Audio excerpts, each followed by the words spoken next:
సింహరాశి వారు రాశాధిపతి రవి భగవానుడు. వీరికి రాశిలోనే కుజ భగవానుడు మరియు కేతు సంచార స్థితి ఉండడం వలన కుజదోష ప్రభావం కరడం వలన వీలైనంత వరకు మౌనం, ధ్యానం, ఏకాగ్రత, సత్ప్రవర్తన, ఆవేశానికి దూరంగా ఉండగలగాలి, ఆలోచనకు చాలా దగ్గరగా ఉండగలగాలి.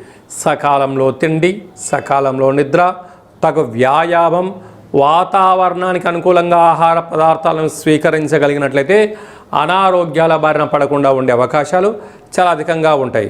అదే కాకుండా సప్తమంలో రాహు ఉండడం వల్ల వృత్తులలో, ఉద్యోగాల్లో, వ్యాపారాల్లో అనేక మంది శత్రువులు ఉన్నారు.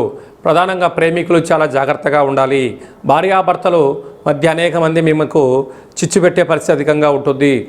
అష్టమంలో శని భగవానుడు సంచారం చేయడం వలన మీ జన్మ నక్షత్రం రోజున అష్టమి పూర్ణిమ తిథి యందున దూరావాయు జల ప్రయాణం